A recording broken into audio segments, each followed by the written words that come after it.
Views and opinions of any of the guests of After Hours AM are not necessarily the views and opinions of After Hours AM, its hosts, its staff, or any of its affiliates.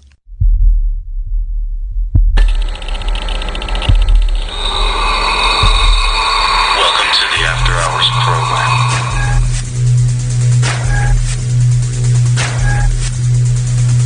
Are you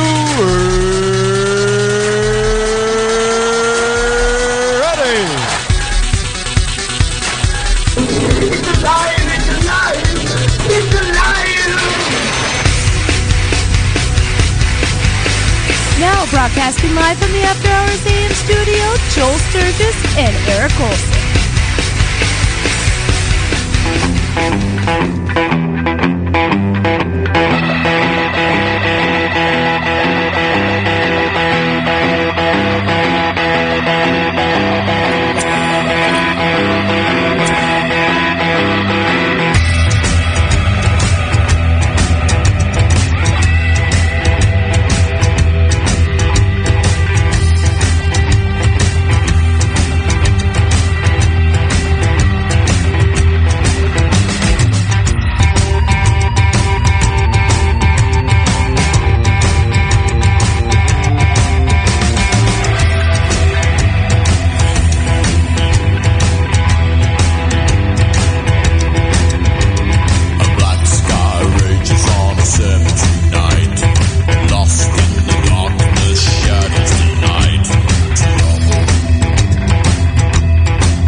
Welcome to After Hours AM. I'm your host, Joel Sturgis, and right along with me is Mr. Steven Asher. Hey. Steve, man, how you been? I know that you have some weather floating your way, and we're getting pounded right now as we speak, so hopefully everything is fine during the show, but yes, we are getting one of our Minnesota snowstorms.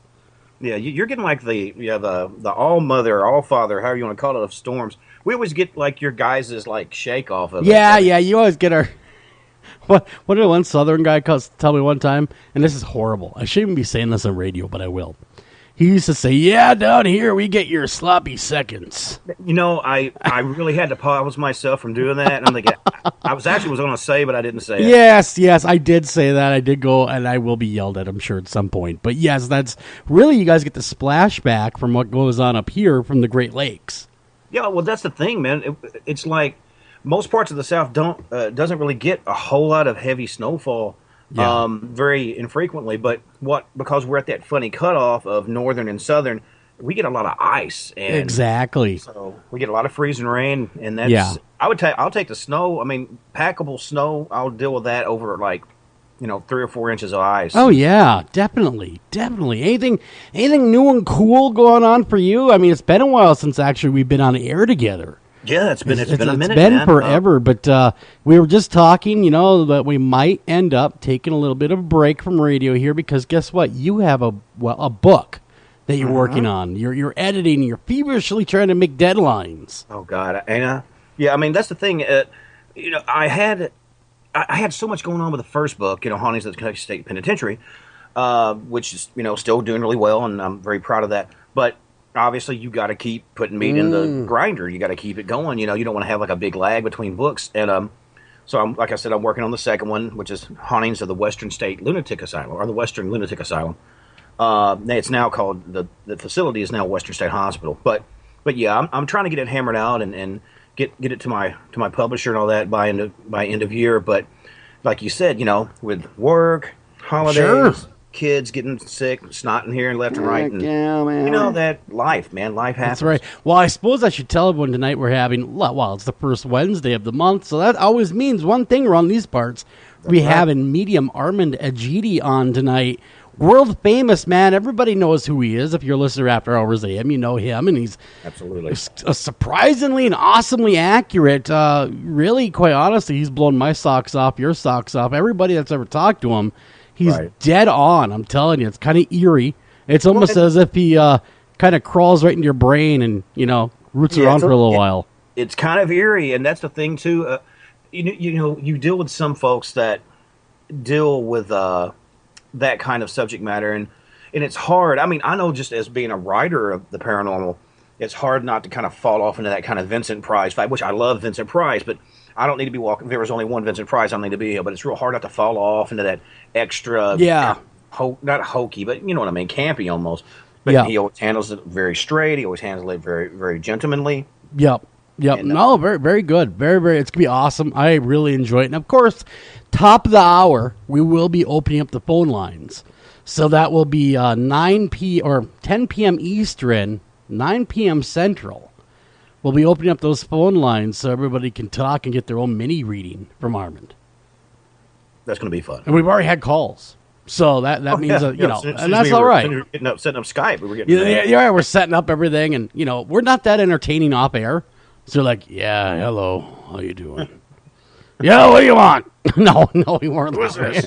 Who is this? Don't you ever call again? No, I'm just kidding. Get off our yard.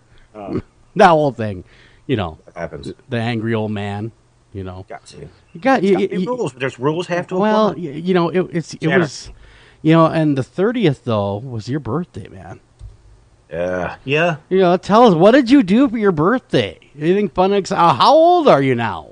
Good Lord. 29? I think I'm 47. I think, 47, you think? You're not sure? Yeah, I'm pretty sure. I don't like remembering it. You don't count your birthdays? What's up with that? What do you? I just don't.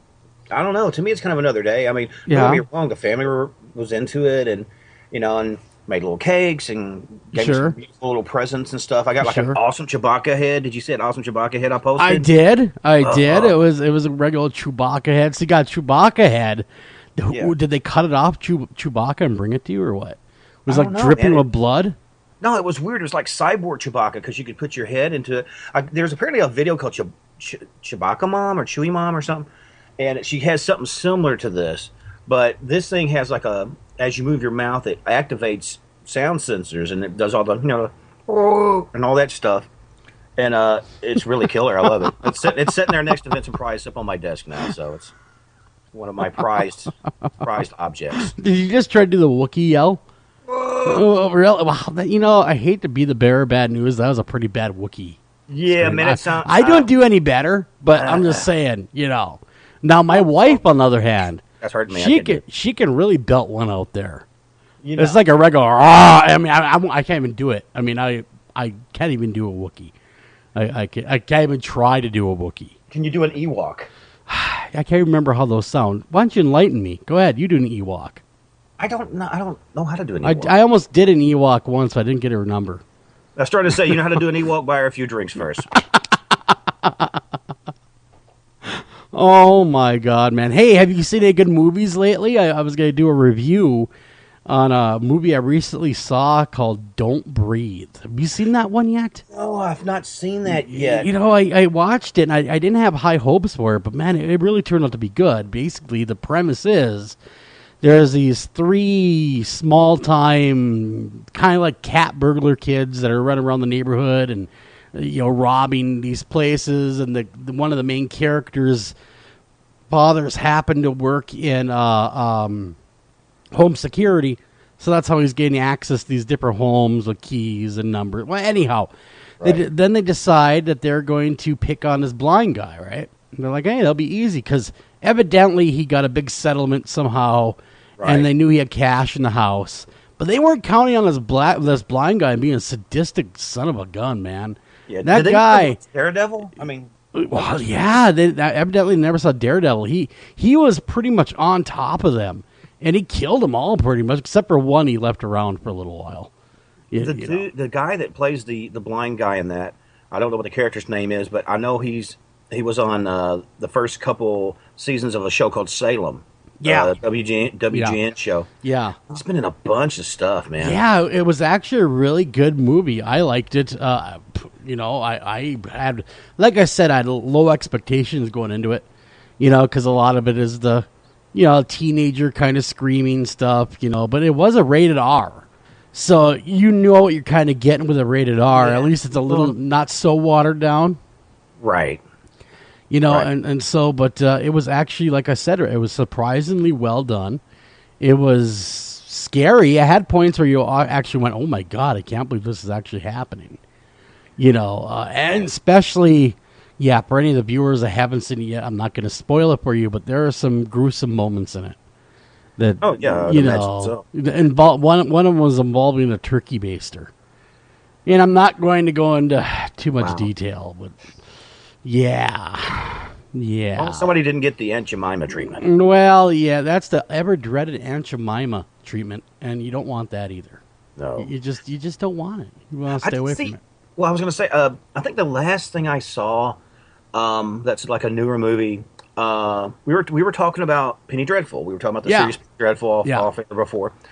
The lady that plays Miss Ives.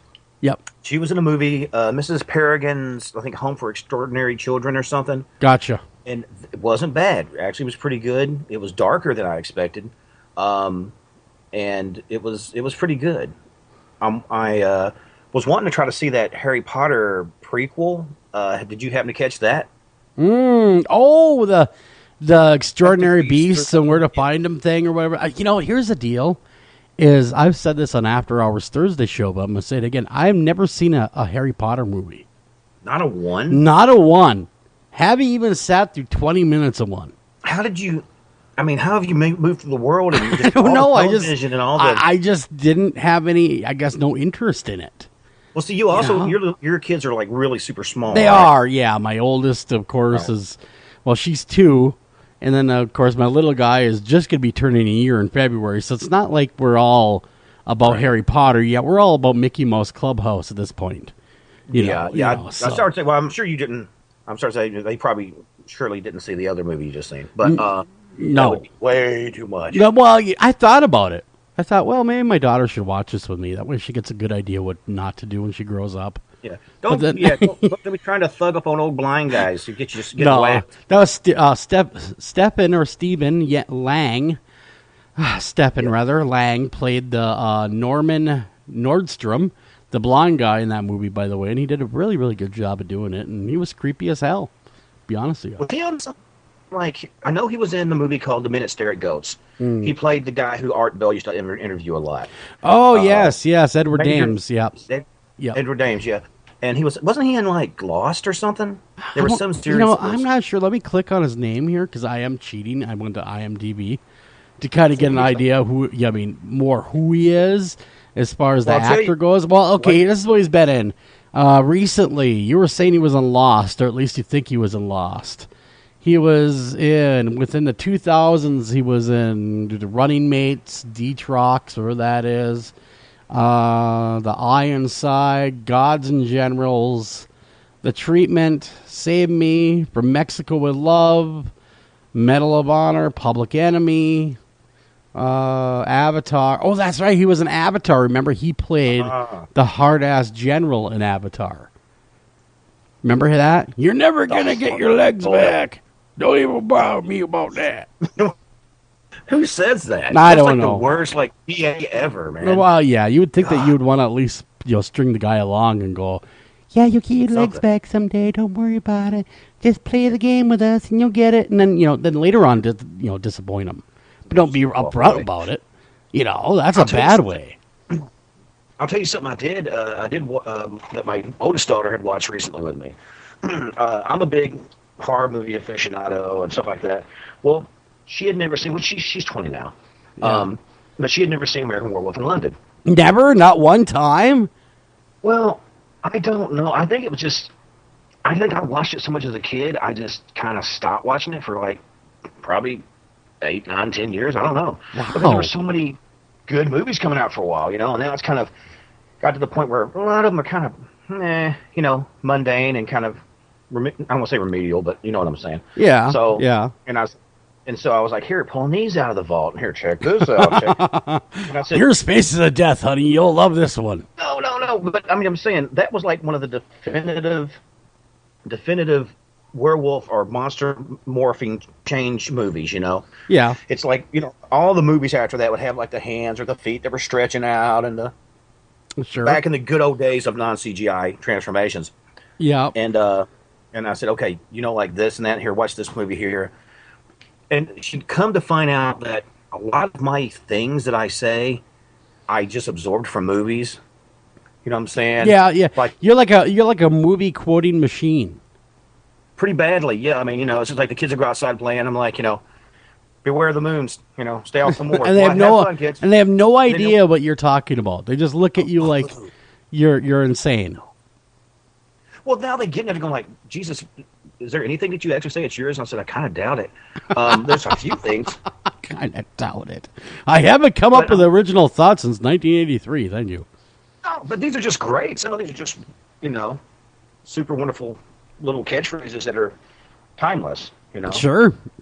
No, everyone likes a good timeless, catchphrase. Who doesn't? I mean, most of the movies from the 90s are chock full of them. And that's the time for it. And see, that's the thing where, as my kids, like, they would see very small bits of certain movies. Like, Exorcist, it's been, like, forever, and I'm really kind of hesitant, especially on the younger ones, just because it's pretty heavy. But there was the part where the demon through Linda Blair said, La plume dilettante. Okay. And, okay. And the demon, basically, it says, I think in French that means my aunt's quill. My aunt's quill.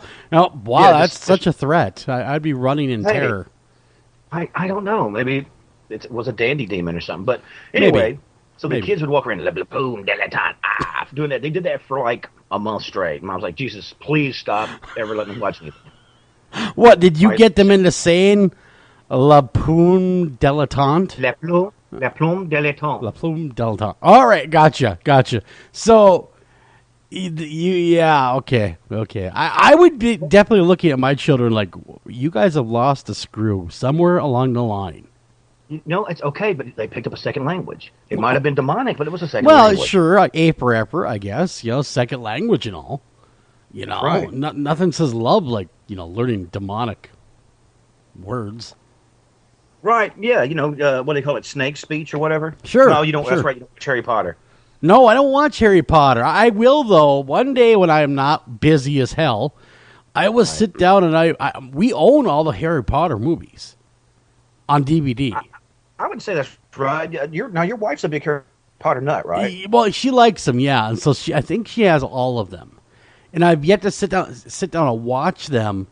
I think a lot of it is just because, some little kid running around with funky glasses, casting spells.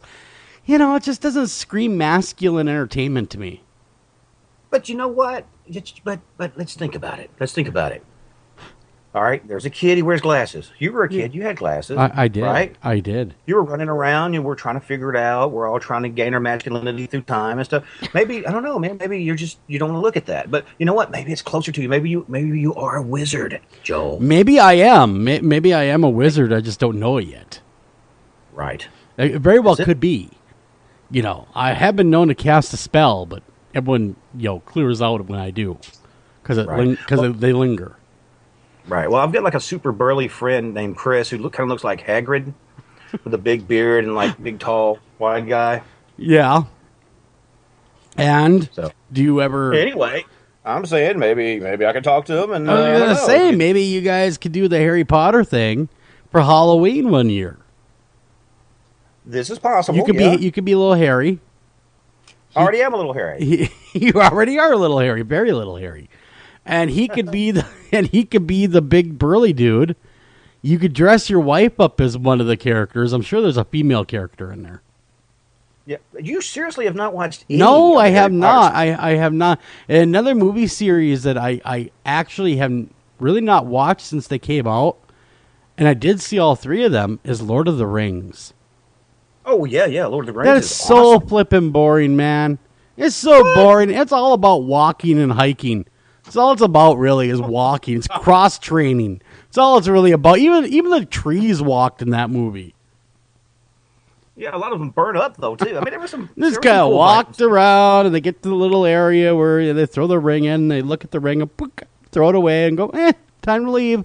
They turn around. So you would have been more down with it if they had come through with like a wagon and did like a Tokyo slide through like the square. No, it just wasn't a bad movie, and I did sit through all three of them, and thank God there was only three of them.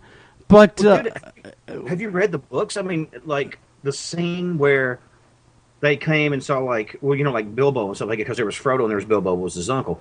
Like there was a scene like in the original Tolkien books, like it's pages and pages and pages and pages about when the dwarves come sit down, and it talked about every type of, the type of spoons, but here's the the bowls, deal. the designs on the spoon. It was really long-winded. Here's the deal now. Those books came out many years ago, right? Many years ago. Am I correct? Long time ago. Yeah, okay. Now, you read them when? How old would you have said that you would have been when you first picked up a Lord of the Rings book to read it? Oh, my God. Probably 13-ish, 12 or 13-ish. Yeah, I was kind of discovering girls at that point. You see where I'm going with this. I really didn't want to be caught dead being a nerd back in those days. What? I mean, I don't know, man. I don't know. Back in the day when I was younger, all the guys that were listening to like Led Zeppelin and all that kinda stuff with the Vans, they were getting all the girls, and they knew all that kind of nerdy Tolkien stuff. So I don't know. But who knows? I know Led Zeppelin. Led Zeppelin in their own way is kind of nerdy Tolkien type people. If you listen to lyrics, Yeah, I'm a Sabbath guy. I mean, I can give Zepp their respect and stuff, but I'm a Sabbath guy. So you're always a Black Sabbath fan, were you? Yeah, well, it used to scare me when I was a kid. Really? Wow. Yeah. I suppose it's good music, though. I mean, I'm not trying to rain on anyone's parade about talking about Potter, and then and you then didn't say Harry. Well, okay, go ahead. I mispronounced it. Harry Potter. And then, although I did see a spin-off movie, that's a totally different story with Harry Potter in it. But anyhow, Harry Potter, the Lord of the Rings trilogy, they're all good, don't get me wrong, but I guess I was more of a Star Wars and Star Trek guy. Let me ask you this. Personally, the new Star Trek stuff I'm not excited about. I am excited about seeing this new series that's coming out on ABC, and I want to see Rogue One. Okay. Yeah. Well, see, I like the new Star Trek flicks. I like them. I think that they're really well done. Now, on this new Star Wars movie, it's all plates and walking. They're walking with plates. Pretty much. Up and down hills. The whole damn movie. Whole movie. Whole movie. Brought to you by Doc Martin. That's right. That's it. And whatever... shoes. Nike. China plate. Yeah. Corel wear. That's right. Brought to you by Corel and Nike. You're going to watch Luke Skywalker literally walk. That's right. The whole movie. Stick them in your neck because it's so freaking boring. Exactly. You're going to want to kill yourself before this movie's over, but we assure you won't because you want to see the next one. That's it. Yeah, no, once you get a taste, you want more. The new Star Wars movie, I did sit through it. I didn't necessarily hate it. I had mixed feelings on it. I thought it's kind just of retready a little bit. Yeah, and that was just it was kind of a far departure from the original. I mean, really far departure in a lot of ways, but in other ways it was pretty good. I don't know, man. I guess to just try to rebuild that universe, I get it. But my God, it needed more Skywalker in it. Oh, well, yeah, that was a real kind of a bait and switch at the end. Well, the thing was, like, okay, let's talk about the thing no one talks about. Well, I mean, people talk about it, but they don't really get into it. It's like, oh, there's a black guy, there's a black stormtrooper. It's great. There's one black stormtrooper. There's one dude. It's one black stormtrooper that is running around. There were more black people in glory. You know what I'm saying? Than there was in Star Wars. That is true. Now that you mention it, I can't remember. Well, let's see. You had Lando Calrissian. He was black. He was the eminent dude, man. Colt 45. Well, yes, he was. Yes. Billy D. Williams. Back in the day, he was, the man. Everybody wanted Billy D. Beer. Yes, I only drink one kind of beer, and that's the Colt 45. Red Fox drank that too. Have you ever had a Colt 45 beer? Oh, I thought you meant like a gun. No, it's a beer. No, I'm sure my dad did. Don't have one. Is it a mistake? Back in the day when they were still making it many, many years ago, I got some. I tried one back in, I want to say, in the 90s. And it was not that good. Was it real watery or just bitter or what? Just tasted like crap. I mean, just you know what? I'd go on a limb, and I don't know if you're a connoisseur of beer or not, but I would say Blatz is better tasting. What about Schlitz? Is it anywhere near Schlitz? Oh, quality? the Blue Bowl. No, Schlitz actually outdid that one. I couldn't believe it. Oh. Yeah, I don't know, man. I don't know. Hey, anything cool on your Christmas list? I do. Just want to ask you, beginning of the season here, what's on the old list? Anything good? Dude, you mean for myself or for the chidlins? For you. I don't buy myself anything for Christmas. You don't buy buy what? You don't get anything for Christmas? I mean, the missus doesn't fill your stocking? I don't know, man. I'm busy keeping the lights on. I can't worry about that. I mean, don't be wrong. The girls are like, "Oh, I'm going to get you this," or I'm like, "Man, just stay out of prison and clean your room." That's all I ask. I'm a real simple guy. Yeah. But okay, if I wanted something on my Christmas list, I would want a Uncle Fester light bulb. Okay. And or an Uncle Fester What Would Fester Do t-shirt, or What Would Vincent Price Do t-shirt. You're a big fan of the Uncle Fester. Is that why are you such a big fan of Uncle Fester? Because he was quirky, he was that goofy uncle. I thought for sure fun. you're going to say because you resemble him. I don't know. I didn't resemble him as a little boy. I actually resembled him as the little boy. Yeah. Him. So maybe that makes sense. That's what I look so like. when did you go ahead and go bald? When did you shave it all? When did you commit to that? I started shaving my head when I was probably 17.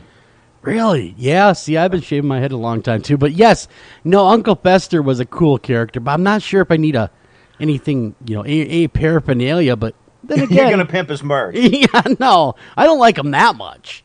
I'm just saying, he's cool and all, but not really, my cup of tea. Well, if you could get anybody's merch, okay, which like I said, I'm still waiting on some of that awesome Penny Dreadful merch, but... Yeah. Wait, man. Wait by the mailbox. You'll freeze, though. That's what I'll do, possibly. But if there was somebody, and I'm not talking about necessarily being signed or anything like that, which I've got like a Schwinguli t-shirt and some stuff like that. I got a Star Trek t-shirt. Okay. Schwinguli. You know who Schwinguli is? I am trying to think of who Schwinguli was. Yeah, he's a horror host, man. Really? Yeah, where was he out of? Yeah, you should look him up. He looks like my Uncle Vinny. And we have the medium, Armand Egidi, with us, of course. Hey, Armand, how you doing, man? We're How you doing? getting ready to rock on the break. And now tell me, guys, about this horror host, because I am not learned on it. Well, first of all, Armand, he's busting my stones. He's talking about my Uncle Fester fascination. There's nothing wrong with liking Uncle Fester, man. Or I think you like him just a little too much. I liked Uncle Fester's train set. Oh, that was boss. He's over here waxing philosophical about Uncle Fester, and all I can think about is a freaky looking guy with no hair. Dude, wait a minute, I'm looking at him. It's Steve. Never mind. You're still trying to walk off that Colt 45 you drank in the 90s, man. Yeah, I am. Oh God, that was the worst tasty How about stuff. Boone's Farm? Oh, now you're taking me back to junior high, there, Armand. I'll give you one better. I'll give you guys one better, and I think I told you about this, Joe. 16 or 17, me and a friend of mine was walking along a railroad track because that's really bright. That's a great choice right there, by the way. 13 or 14 years old. We're looking for, spikes or anything. We find a little bottle of this crap. Apparently it was extra dry gin. Half empty, so God knows who had it. And, that was a hobo. That was a hobo. That's why I have hobo powers now. He was so bad that he threw it off the train. That's bad when a hobo goes, screw this. Yeah, you've hit rock bottom when the hobo even drink it. Yeah. It's like hair tonic. Give me a Schlitz. Yeah, it's like hair tonic and it's like hair tonic and Aquanet mixed together. Bad. Yo, Bird. So tell him a little bit about Schwinguli. Svengoolie? That's a guy. He was on. He emceed like the horror shows. I think it was on like Friday night, and he would kind of be. He's sort of like Elvira in a way. He's the Svengoolie is more of like the Elvira in a way, like showing the movie. Oh, I liked Elvira. I liked Elvira a lot. Well, he was campy. I mean, I like her, but obviously he didn't, have some of her accoutrements. But he was kind of like there was like, I'm trying to think of who it was. There was like, I think there was a Schwinguli back in the day. like in the 60s or the 70s, and there was like son of Svengoolie or the Wow, it just it really went on. There's a lineage then involved. Yeah. This guy has been this guy's been like on WGN and places like that for God forever. Man, I missed out. See, I'm from way up here in the north, and so we didn't get Svengoolie on this part of the planet. But it sounds cool. I'll definitely look it up. But in the meantime, we got to run a break, everyone. When we come back, Armand Egidi will be joining us again, of course, and we will be talking all things psychic and get his impression on what the new year will be bringing to us as well. Don't go anywhere. Be right back right after this.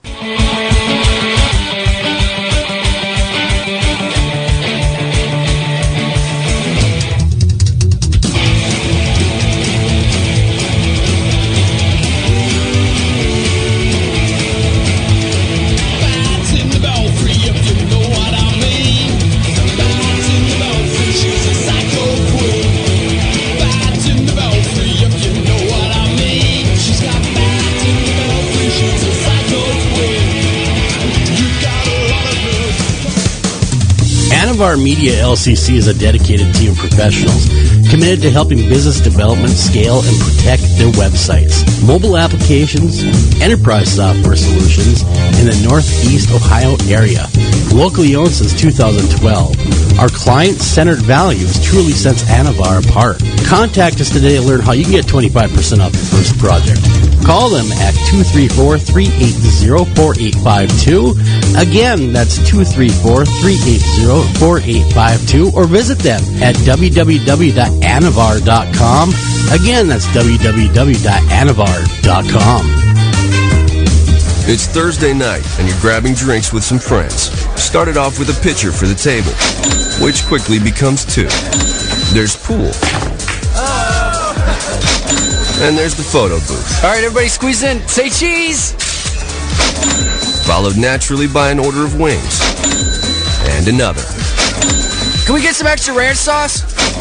Then there's the ceremonial nightcap. So what are we doing this weekend? And lastly, it's back to the car, which, if you're buzzed... 630 to 90, 10-4.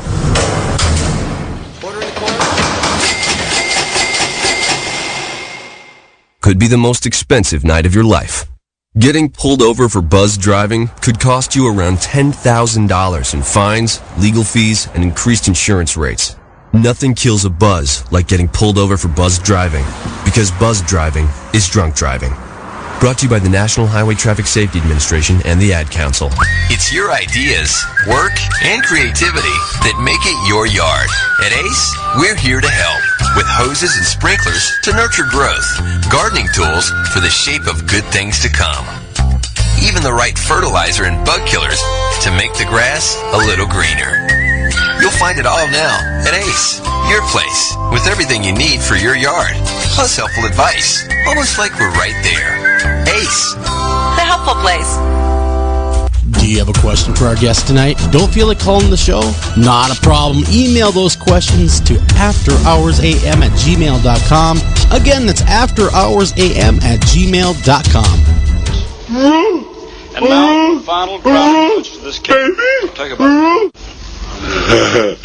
Chocolate.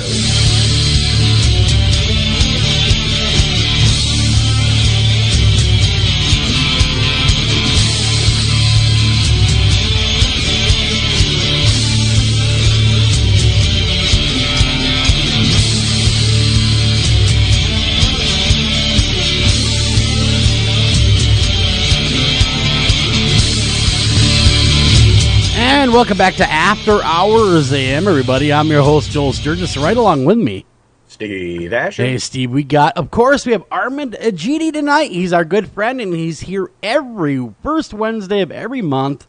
That's right. Armand, man, how you been? I've been doing okay. I just got back from reading clients in Los Angeles from last Friday to just this Monday. Wow. And my bags are packed right now for Houston, Texas. Tomorrow morning, I leave for there, and I'm there until Monday. You're not home much, are you? Traveling there. No, I'm actually not. I was going to say, you must put on the frequent flyer miles. I have 76,000 miles I've flown in the last year and a half. Wow. Yeah. Man. Or last year, I should say. Last year. That's insane. Yeah. Do you ever get sick of being on the road?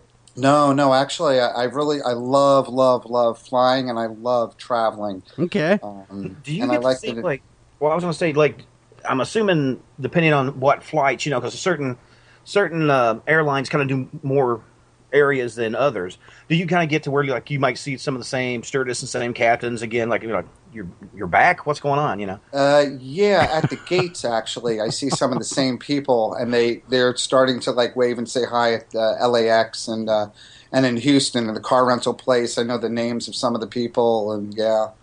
Wow, man. Well, I'm looking at your website now, and it says at the bottom of your website, countries I've worked, 6.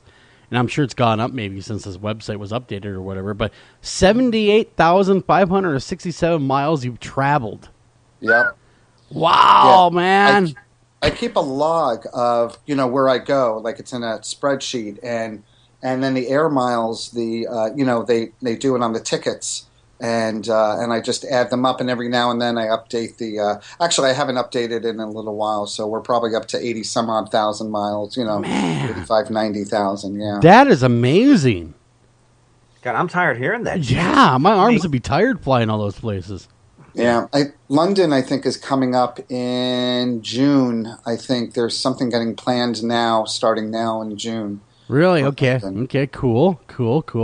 Well, you are a busy guy. You are the hardest working man in what you do, I swear to God, because I don't know of anyone that puts on as many miles as you do. No, nobody. I haven't met anyone yet, anyway, that can say that they put that many miles on helping people. So that's super cool, man. That is super, super cool. Now, speaking, we haven't talked since the elections. We had you on shortly before the elections. And, of course, and we haven't had you on since. Were you surprised when Trump won? Because we discussed it a little bit. To be honest, no. I had the feeling that he was going to. And you called it. You called it. You said, we were talking and of course, on air, and you said, my opinion only, take it for what it is. I think Trump will pull it out. And I didn't think he was. When we were watching the elections and things playing out the way they were, I thought, well, maybe Armand's wrong on this one. Nope, he won. I'm thinking, wow, man. Yeah, I could feel that I just had a feeling, and I had a feeling even, just after he was nominated and all of that, and it's just like, it wasn't even what felt to be the popular vote around me, people, and I was like, nah, I think this is going to happen. I get it, Yeah. Well, and in that same thought process, do you think that he'll be a really good president, or do you think he's going to be a one-term and done? What's your thought process on that? I think that he's probably going to be a one-term and done. Okay. And good president. It's hard to say. My gut level, if I'm just to throw it out there, I have a feeling that with the way that he's handling some of the international things and tweeting and doing all that, I just have a feeling that it's not going to be popular with the world the way that he's handling it. Mm-hmm. And even though he may, in his mind, have good intentions and really want, to win it and make it happen for himself and also for the people in this country, mm-hmm. I just don't see it happening. I don't see it happening, coming off well. Let's put it that way. Well, what I'm worried about is he'll be the catalyst for yet another war. That's what I'm feeling too, and I want to be careful because I know that so many people out there are either on one side of the fence or on the other side of the fence. So I don't want to offend anybody who believes in either side of the fence, but it's just my gut. It's not like an opinion as much as it is what am I getting that will ultimately happen. Mm-hmm. So I want to put that out there. Mm-hmm. It's just kind of the feeling I get. You're very apolitical. You're not for one part. You're just that's what you're thinking. That's what you're feeling. That, and I think you're right. I really do. I do believe, as much as I don't want to believe, but I do believe that Trump. I think he has the opportunity to do some wonderful and great things. He does. And I think he does. And I think he will do some good things. But I think in other ways, we're looking at something that could be a very volatile, very quick.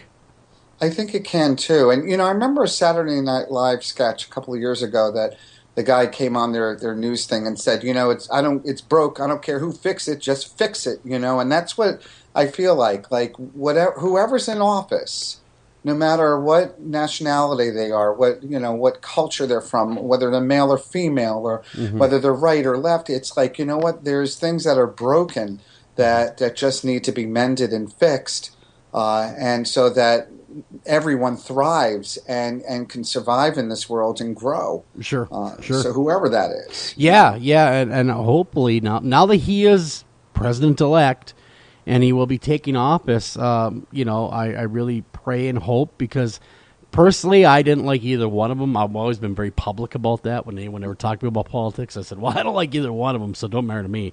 But he has the opportunity now with the support he has, and having the Republicans in the House and in the Senate and all those things, he has a true opportunity to do great things rather than trying to help the wealthy. He has the opportunity to help everybody.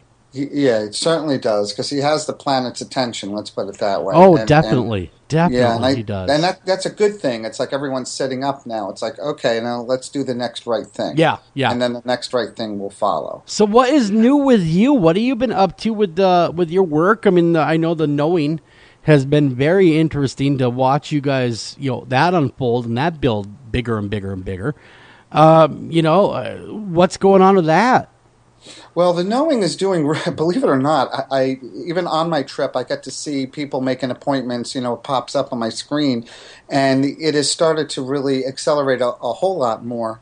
And I'm meeting people in the space there, and also in their homes. There's groups being done, larger groups, all in between the holidays. So I have people in and around Christmas and New Year's. It's like everyone's kind of tucked into these spots because they have relatives that come and visit them in New Jersey. Sure. And they're like, my aunt so-and-so, my uncle so-and-so is here, and I'd like to get them read. So that's happening. I had somebody from Alabama, I think it was, the other day, that's up visiting for the, between now and the beginning of the year. So, and I have to tell you that the Los Angeles readings, the traveling I'm doing, amazing. And I hate using the word healing, but it is healing stuff that is happening with these individuals that I'm reading. There's no coincidence that I needed to be in that spot with that person and reading them. Wow. Yeah, I would imagine you get a lot of people coming to you with medical problems, and they want a forecast or a reading of what's to come.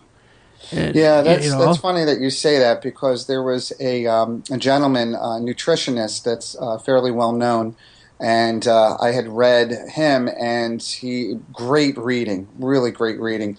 And while I was there, this is in this trip to L.A., he had referred somebody else to me, one of his clients, and that opened up. I mean, it was supposed to be an hour reading, and it worked out to be 2.5 hours I spent with her. Oh, wow. Yeah. So, really good stuff. Absolutely. Hey, Steve, man. Yes, sir. But anyhow, Steve is working on his new book. And do you think, Armand, and I'm going to be selfish for Steve for a second, will his second book sell better than his first book? I think that it does. Believe it or not, it does. One of the things that's coming in is how it's being marketed. And the first book, in the way that was marketed, it was kind of like turbulent in the beginning, trying to get a rhythm going of how to get that out there and how to make that work. It was kind of rickety in the beginning, and then took a momentum going, for people to start to purchase the book. And I think everyone learns from their history, and I think this next one is going to kind of be launched with a lot of information behind as to how to get this out there to the people, and different ways that it's going to be gotten out there and advertised. Well, that's cool. That is very cool, Steve. Come on, man. I'm excited, man. Yeah, I mean, that's the thing, because it's one of those deals where I've still not really got any of my royalties in, so I still don't really have an exact number on what all I've done. Right. So, and then in back of your mind, it goes, well, if it sells, whatever, 400 or 500 copies, great. It sells 1,000 copies, great. If it sells a lot more, that's cool. But then you also think, well, Okay, don't get caught up in the thing of going, okay, I got to outdo that, because I can't. I'm trying to approach all these projects differently, even though it's sort of a similar type of format. Because, like you said, I'm always been very good about writing. Like when I would do music, I never really had writer's blocks. I never really got into that. I've always been very lucky like that. And hopefully, if I can keep that same sort of mentality in writing as I did in songwriting and music writing, hopefully that will continue, or at least, do fairly well. I mean, if it does even better than this, that's spectacular. Yeah. I think it can, but again, it's all about the marketing and who's and how you're publicizing it and what you're doing with it. I think it can go really far, but I just don't think that it gets into enough of the right marketing hands to put that out there. Right. That's what I'm getting anyway. You need to go bigger? Is that what you're saying? Go bigger? When I say go better, it's like okay. You know what I mean? It's when I say better, it's kind of like, well, where does the advertising go? I mean, it's along those lines. It's like, putting it into the arenas where it's going to be heard and seen and advertised most. Maybe they'll make a movie one day, Steve. Think about I don't movie know deals. that. I mean, don't get me wrong. I mean, once I can get a few more books under my belt, and then I can maybe make some more of those contacts. I mean, I wouldn't mind to have something like a haunting or something like that, or at least some of my stories on a show like that, or whatever. That would be great. I'm not above that at all. And heck, I'd be happy doing, Paracons and things like that. Like in Nashville and places like that. I mean, I try to look big in regards of my plans, but I always go, well, keep it simple. If this works out like this, great. If it goes into something bigger, that's what I try to push it, but I don't want to force it. I try to do it really organically. I know it sounds probably hippie-ish, but if it's going to happen, it's going to happen. Be a hippie, man. Everyone loves a hippie. No, I don't know. Remember, I was a punk for many years. I didn't get along with hippies a lot, but I grew up. So, but anyway, I don't know. I mean, we'll see what happens. I hope you're right, man. Yeah. I think he is right. Come on, Steve, you're working hard at it, man. Buddy, I'm trying, and it'll pay off. It really will. I know. Anytime you write a book or anyone does any writing, it's always such a labor of love. You forget about the money side of it. You know what I mean? You just want it to be, out there and it's best possible light it can be. Get to the right audience, stuff like that. But and there's also the big marketing aspect of it, and marketing is tough. Marketing is so hard. It's not even funny. Well, sure. I mean, and that's another thing that, which obviously he knows this probably as well as anybody. It's that you have to have an element that sets you sort of apart. There's so much noise going on. There's so many, like we talked about how the paranormal field and the paranormal research aspect and ghost hunting and all this stuff. It's just white noise out there. Just so much happening. Yeah. And you kind of have to step back and go, well, I'm coming at it from a slightly different angle. Like we had talked about. We had saw some of the Kindred Spirit stuff. I really like that show. To give them a nod, and just because they come at it at a different angle, they have a different feel to them.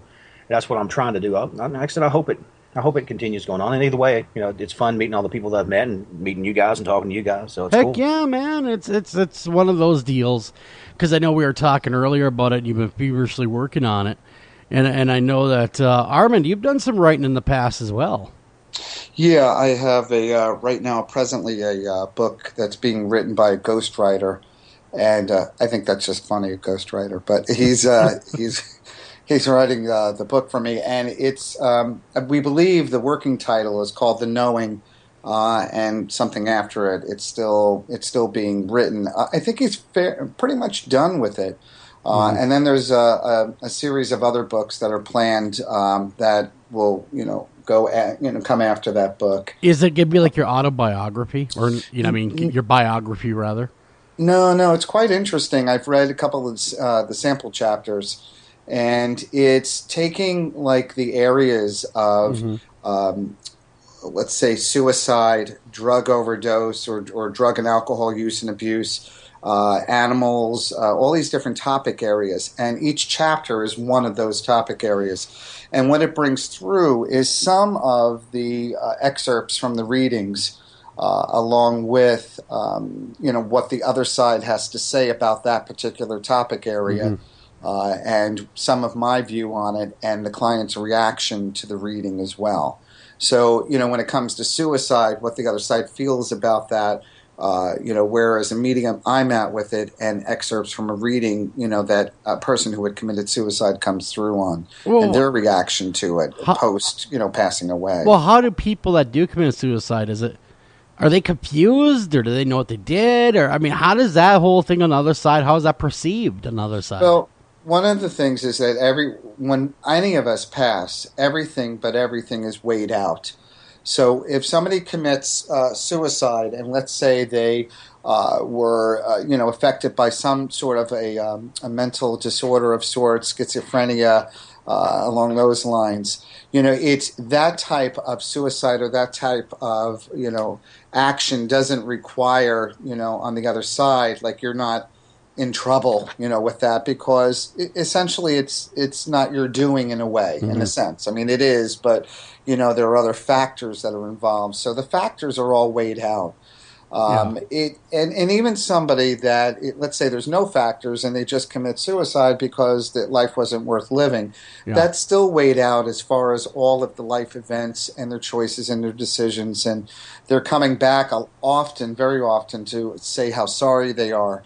And it's more than just that of me going, so-and-so committed suicide and they're sorry. It's a lot of the things I could have never known about that person that comes through to validate that it's really them that's there, that they're coming through and talking about their death and what that was like for them. Well, suicide always seems to be such a selfish way to go.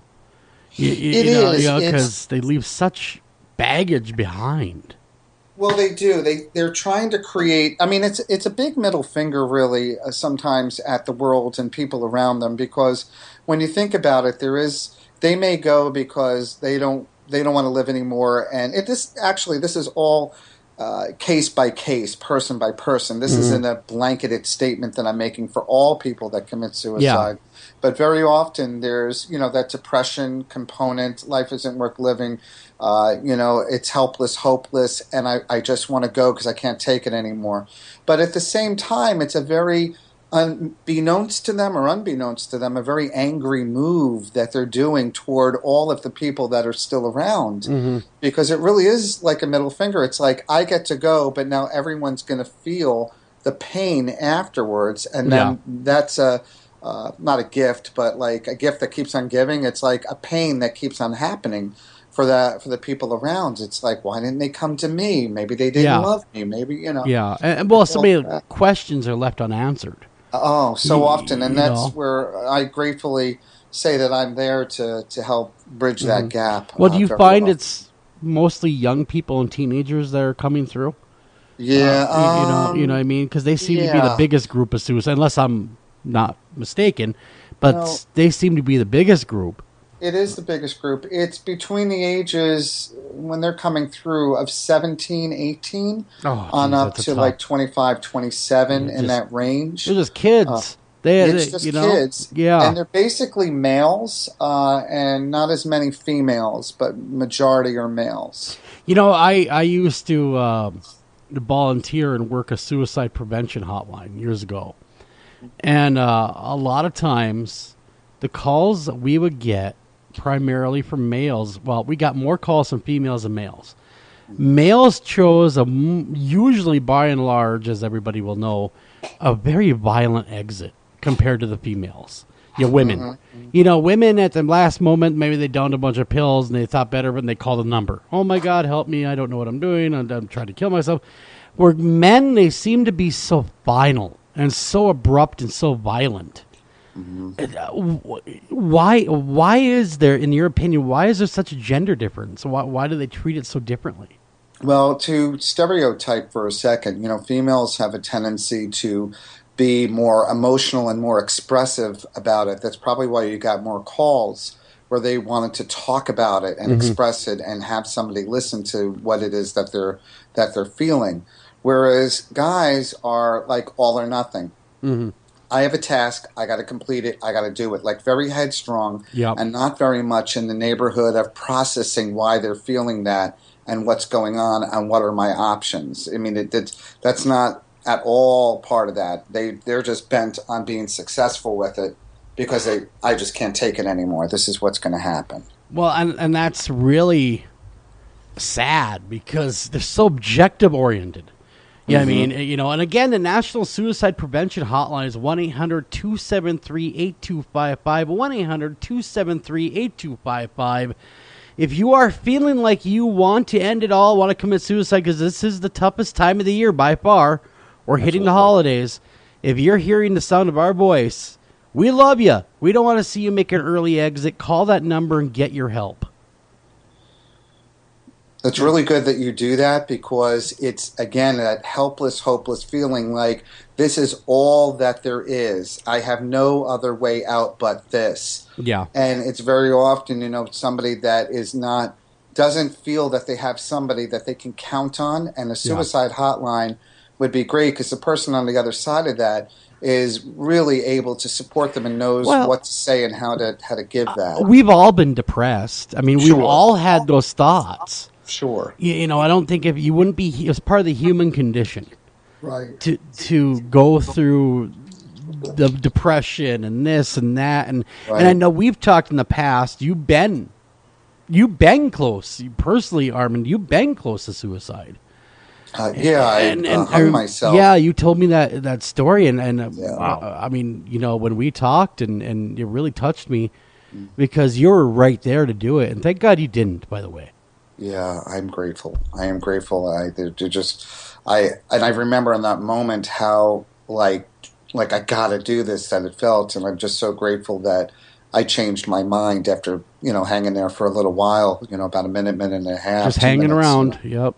Yeah. Sorry, I didn't mean to make a bad joke, but in all seriousness, you know what it's like though. I mean, that's the thing. A lot of people, that's the first thing that goes through a lot of their heads is you don't know what it's like to be me. Well, most everybody's had those thoughts at one time or another. Did I tell you about the Halloween reading? No. The Halloween party? No, you didn't. Wait till you hear about this. So it was Halloween weekend, and I was doing readings on a Saturday all day. I was up to, at that point, 10 readings, but not all of them were hour-long readings. Some of them were half-hour readings. Okay. Actually, 7 of them were half-hour readings. I was called in the middle of the day to go to this lady's house and read her. She had a party going on. She had 40 people at the party. She said, "Will you come to my party?" And my medium couldn't make it. Will you come? And I was kind of like, because I had plans that evening and all of that. And I said, okay, I feel this drive to be there. So I go there. Long story short, this girl sits down in front of me. Quiet girl, young girl, 18 years old. And I looked at her and I said, there's a young man behind you that your age bracket that I'm getting a choking sensation that he's died by hanging himself. And I said, he's talking about a friend that still is here on earth, still here, that he calls bro or brother. And they're very close friends. And her eyes widened and she said, let me get my sister. Her sister comes in, she goes, tell her. So I told her that, and of course she bursted into tears and told me that one of their friends had just committed suicide. She said, I'm going to go call his bro, if you will, his best friend. Yeah. They did, and do you know what he was about to do? Don't tell me kill himself. Trying to kill himself. Oh. And they swear to God, they caught him just in time before he died. Now, this isn't about Armand saving a life. Yeah. I don't even want to take credit for it.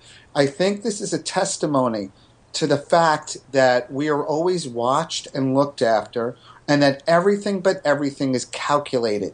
All the time is calculated.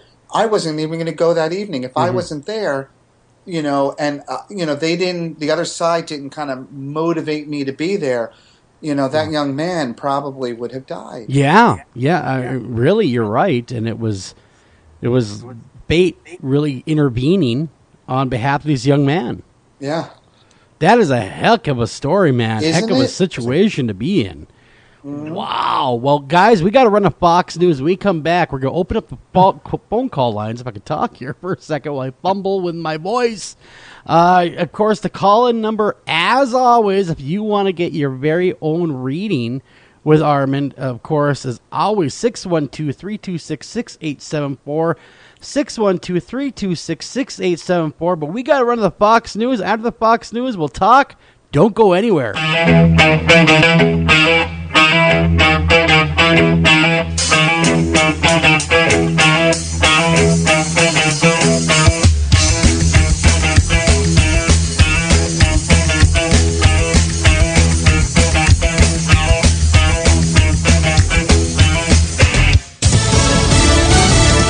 Fox News Radio, I'm Kathleen Maloney. President-elect Donald Trump has made a controversial choice to head the Environmental Protection Agency. Oklahoma Attorney General Scott Pruitt. This one is going to have a whole lot of people talking. Just about everything that President Obama was for as it relates to clean power, clean energy, his climate goals and dreams. Pruitt has been very vocal against all of that. He, for example, just to give you another one, has called for an end to the Paris Climate Agreement. Fox Business Network's Blake Berman and the president-elect will nominate wrestling executive Linda McMahon to serve as administrator of the Small Business Administration, which is a cabinet-level position. Mr. Trump has also asked retired General John Kelly to head the Department of Homeland Security and Iowa Governor Terry Branstad to serve as U.S. ambassador to China. A hunt for a cop killer in Georgia. Police in Americus, Georgia say Miguel Lembrick, who shot the officers responding to a domestic call, is on the run. Americus officer Nicholas Smar died. Georgia Southwestern State University officer Jody Smith is listed as critical. Georgia Bureau of Investigation Director Vernon Keenan says $20,000 is being put up for information leading to Lembrick's arrest. This is a very dangerous individual. We need to have him off the streets. We want him arrested so that he can face the courts. The FBI is assisting in the search for Lembrick, who currently has other warrants out against him. Fox's Gernal Scott, former astronaut and U.S. Senator John Glenn, has been hospitalized for more than a week. The 95-year-old is at James Cancer Hospital in Ohio, but an official says that doesn't necessarily mean he has cancer. The Dow and S&P close at record highs. The Dow jumping 297 points, S&P climbing 29, NASDAQ gaining 60. Fox News Radio, fair and balanced. On the next episode of Recipes for Disaster. So we've got our neighbor Paul coming over tonight for a barbecue, which is why I prepared a delicious lemon rosemary steak marinade from my special collection of old family recipes. To make sure the steaks are extra tender, I left them marinating out on the counter overnight, just like Nana used to. Maria may mean well, but without food safety, it never ends well. Always thaw or marinate foods in the refrigerator at 40 degrees Fahrenheit or below, or you could make your friends and family really sick. Maria's neighbor Paul didn't think twice about the steak he ate until he was presenting his company's financial forecast to the board. That's when a sudden bout of food poisoning made it explicitly clear that profits weren't the only thing on the rise. Watch Recipes for Disaster at foodsafety.gov. You'll learn the right steps as Maria does everything wrong. Brought to you by the USDA, HHS, and the Ad Council. The Oklahoma-California warehouse fire has the highest number of fatalities in the last 13 years. ATF Special Agent in Charge Jill Snyder says she walked through the burned-out building with fire investigators and electrical and fire engineers. There is no evidence that a fire alarm system or fire suppression was installed in the building. She says by all accounts, the fire started on the first floor. There were two internal stairwells from the second floor that led to the first floor, and neither went to an exit. Smoke traveled up the stairwells, trapping the occupants on the second floor. She says initial witness interviews indicate the fire was well involved on the first floor before the people on the second floor realized it. Investigators have recovered 36 bodies. Jessica Rosenthal, Fox News. 2 juveniles are charged with starting an East Tennessee wildfire that killed 14 people and destroyed or damaged nearly 2,000 buildings. They're being held in the Sevier County Juvenile Detention Center, facing charges of aggravated arson. Officials say that case could be moved into adult court. a final legislative victory for President Obama, who strongly supported a bill passed by the Senate today that would increase funding for disease research, mental health, and reduce regulatory red tape for drugs and medical devices. Known as the 21st Century Cures Act, the plan includes policy victories and some disappointments for both parties. And it could benefit millions of Americans whose lives have been touched by illness, drug addiction, and mental health issues. The bill authorizes some $4.8 billion over the next 10 years, something the president said will save lives. At the White House, Kevin Cork, Fox News. Italian Premier Matteo Renzi has resigned after a humiliating defeat on his reforms agenda that was central to his nearly 3-year-long government. He's been asked to stay on in a caretaker role until a new government is formed. I'm Kathleen Maloney, Fox News Radio.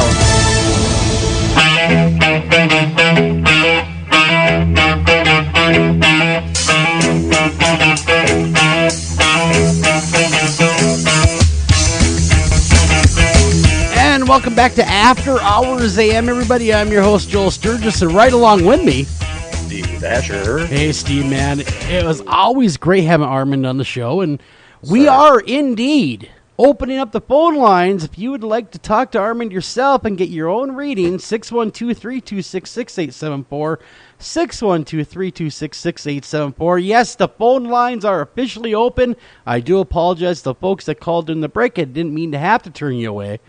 But that's just radio, gosh darn it. That's the way it works, but they are indeed open.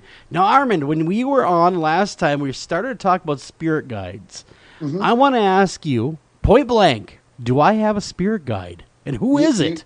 You absolutely do. When we're on the other side, when we're in heaven, if you will, prior to coming here, our choices and decisions that we make as to what we want to have in this world. What do we want to achieve? And spirit guides, if you will, is exactly that. They're a spirit that guides us through our lifetime to make sure that we are going and doing what we have mapped out to do. And the guardian angels are there kind of in our daily to kind of help us through, whereas the guides are there to make sure that we fulfill what it is that we're wanting to fulfill. Interesting. Well, we have a caller, Armand. And you can finish your statement after the caller, man, because they're here and they're going nuts. Man, who do we have on the line tonight? Hi, this is Sharon. Hey, Sharon. Thanks for taking my call. Yeah, welcome to After Hours AM. Yeah, thanks. And I was excited to get to speak to your medium. Oh, Armand Egidi, he's the real deal, man. I can't speak highly enough for him.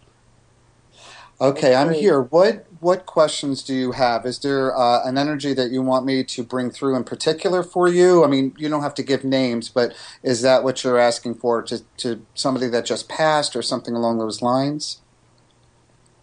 Yeah, my son. Okay. And I was hoping he could answer some questions for me, yeah. Sure. Go ahead. What are some of the questions? Wait, let me first get him and pull him in first off. So your son, it feels like he died before his time, like prematurely. Yes. Okay. And it also feels like he's kind of pointing to himself and tapping with his right hand on his chest. And he's almost doing it like was part of, like he had something to do with this, with his death. Yes. Well, not really. He knew some of the people. It was right. This is about. He's talking to me about this is choices and decisions that he makes in and around that time, and he's not saying it's all his fault, but this is like he's pointing to self because this is about choices and decisions all along that he makes. What questions do you have for him? Well, I've had some issues with people breaking in, and I'm kind of, also in limbo as to what I'm supposed to do now. And I thought maybe he could give me some answers. Part of the piece too, this comes, not only from him, but this comes in general. That if people are breaking into your home, I would assume that a part of you would want to protect yourself and take care of you. and all of that. As far as he's concerned, this almost seems like individuals that knew him, that this is part of the whole process, or part of their whole, I don't want to say the word game, but part of the whole system of what was going on with him. And I would imagine that you would want to protect yourself and take care of you. It doesn't feel like they're trying to hurt you as a person as much as it is trying to get what they need in order for their own benefit, in order for their own gains in that direction. And by all means, I think it's about protecting you, It feels like it comes from him, but it also feels like it just comes in general, that's what one would do for themselves in protecting themselves. Not to bust in here, but you have called law enforcement about these people breaking your house, haven't you? Oh, yeah. Oh, okay, just double checking, making sure. Okay. It almost feels like there's something that they're looking for, or something that they're after. There's something that they're searching for as well, and that is of theirs or theirs that they want back. It just seems like a repeat of the same group or people. Right. Well, they want my house. I know that. They've been trying to scare me out of here. Mm-hmm. Mm-hmm. And it also seems like, I don't know if your son had some of his remains, his things, his items, his belongings there or not, but it almost seems like they're in a search for something too. Yeah, they've stolen, most everything I have. Mm-hmm. Recently, just stole his watch out of my purse. Right. Do you know who these people are? I no, I have a suspicion. Yeah, well, maybe Armand could tell you. They'll give me names, obviously, for legal reasons, but maybe he can kind of point you in that direction of who maybe it is. That's what I was hoping for. Yeah, it feels like the circle of friends that he was around, and some of their friends even, like it goes beyond that even. And again, like I was mentioning before, it almost feels like it's for their gain, for what they can get in order for what they can sell and what they can do. It seems like he's in pretty deep or pretty thick with these individuals. And this is just a way of life of how they function. And this is also why he points to himself, because this is part of who he was running with and who he was surrounding himself with and associating with. And that's why he says he's pointing to himself to a certain degree of fault and blame. Well, he used to try to mentor a lot. Right. And two of the kids, there's only two that I know of, but there were more people here. Mm-hmm. It was higher up. The two that were here were boys that he used to try to mentor and try to help. Right. And they were jealous. And, he was in school to become a police officer. He was, and he knew some bad people.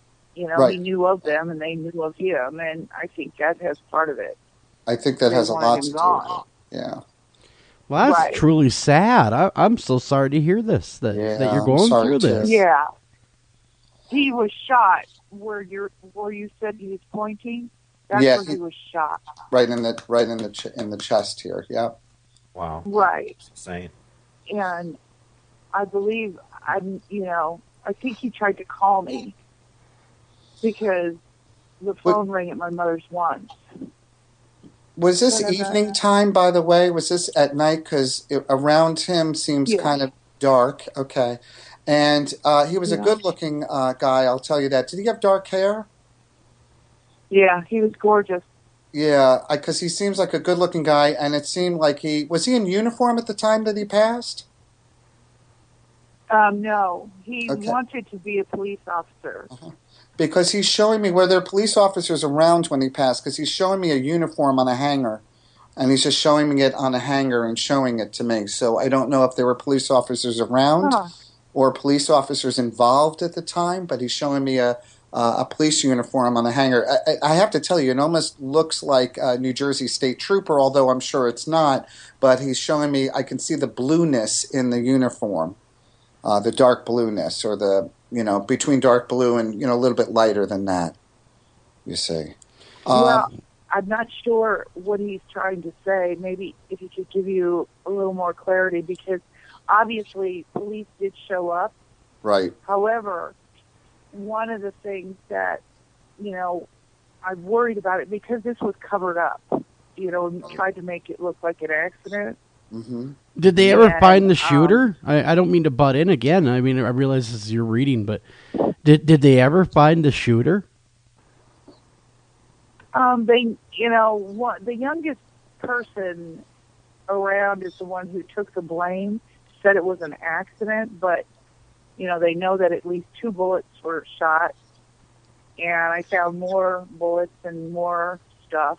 So, it was not an accident, but the police have tried to make it that way.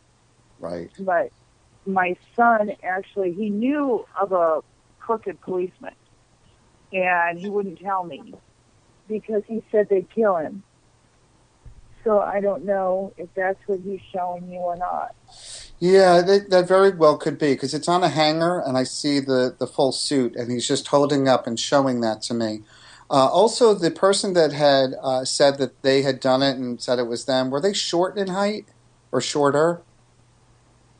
Not really. They were almost 16 at the time. Mm-hmm. I think they were about 6 foot, maybe. Because he's showing me somebody else. 6'2". He's showing me somebody else that's shorter in height. I don't know if that's where the second bullet came from, but he's showing me somebody who was shorter in height, and not a tall guy, but a shorter guy. That's there, yeah. And are there motorcycles involved with some of these individuals that were in this group? I don't know. Because he's also showing me a motorcycle too on the side, and he's showing me that as well. And he's saying above all, and he's also putting a caution sign out there for you to be careful, because the more that you try to dig, the worse that it can get. And the idea is to protect yourself. And the other piece of it is, really, nothing can really ever avenge the fact that he's passed or make good on that per se. Even if you find out who the exact person is, it's still, the fact is just there.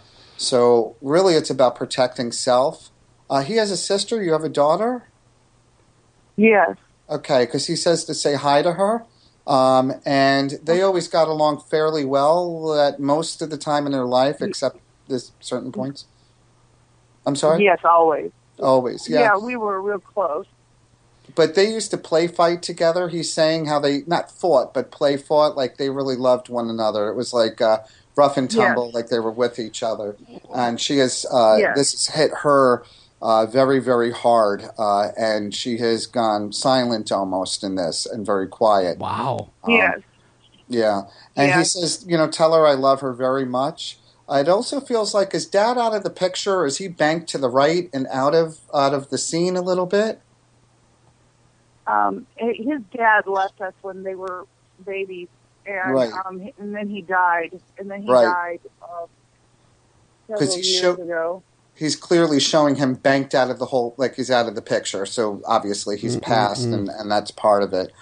He honors you and says how much of like the mom of the year you are. Literally almost taking food out of your mouth to put it into theirs and making their world a great world. And he said, I was in the process of trying to make your world a great world by becoming something that you can be proud of and not pay you back, but pay it forward to you. Wow. And he talks about fighting. When he passes, he fights and doesn't want to go and wants to go back in the body because he's not done. He's a fighter, this one. And Well, I am so sorry for your loss, by the way. I have to do one more thing. Has your mom passed? Because he's standing with somebody to his right that's saying that, like, you're her daughter. Did your mom pass? Yes. Okay, because he has his arm around her, and she's blowing you kisses and talking about how much you've gone through in your world. And your father has passed too, as well? Yeah. Yeah, he's standing to the back right of where she is. Was he in the service, your dad? Yes. Yeah, because he's saluting me, and he's telling me, he's calling you his baby girl. Were you the youngest in the family? I'm the only. Okay, so that's why you're the baby girl. And he's saying, I love you so much. And did he dance at your wedding, or did he dance with you at one point? Yes. Okay, because he says, I missed that. And my son did, too. I'm sorry? And my son did, too. And, my mom and I used to dance all the time. Yeah. So this is a reading, literally, that can go on for an hour. And just go and go and go and go. Because once I get into the groove, we're good to go. And it just happens this way. Now, Armand, should she call the FBI or someone else to come in and help with this legal issue as far as, here's the thing. Everything is always, her as well as everyone's own personal decision and choice as to what they do. Sure. So I think that she really needs to weigh out whether or not this is something that she'd want to pursue or not. Yeah. Sometimes. Well, I just, if you could help me with this, I mean, I let it go, quite a while ago when I proved that everything that, the story was completely false, when I proved that to the police. I just let it go. I thought, well, they'll take care of it, whatever they decide to do. But I am continuously being vandalized and harassed. And there was someone in the house last night, the night before last.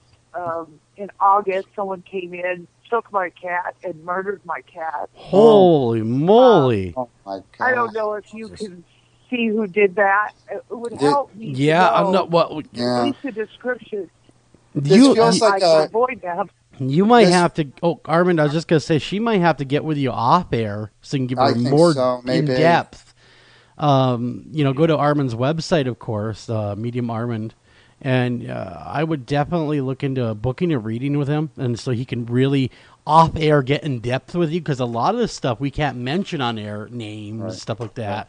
So we're kind of bound by that. But if you want to, talk to him one-on-one, I would definitely advise that. What? Give me your first name again. It's Sharon. Sharon? Yeah. Okay. If you call me, I'll wait for your contact, and then you can just reference this show then. Yeah, definitely do that. Okay. I think that'd be a better and safer route for you to go, rather than putting that information out over the public airwaves as well. And Joel, is there any way of going off air with her just so that I have her phone number. Never mind. Yep. I see it right on the screen. Yep. Yeah, so that's good so that I definitely have you. Wait a minute. I got my over 50 eyes. Oh, I hate it when this happens. Me too. Wait, let me get the last four digits at least. I'll keep in the log for you, Armand. Okay, thank you. I'll keep in the log. Well, thank you so much for calling. And like I said, I think that getting a private reading with him would definitely be the way to go, because he can get more in depth with you than he can on the air about names and dates and what's going on.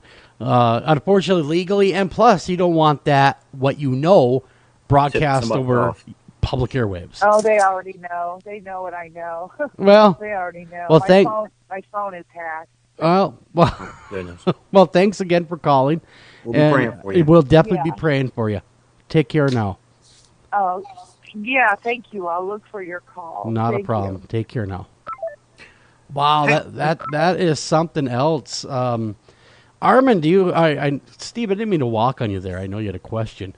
But, Armand, how often do you do readings dealing with crime and true crime and whodunit? Well, quite honestly, yesterday I was asked by a lady that I know in New York whose friend's daughter just died up in Boston, and I was asked to meet with the mother and the father and the police up in Massachusetts. So, it comes in fairly often, not, constantly, but it comes in fairly often.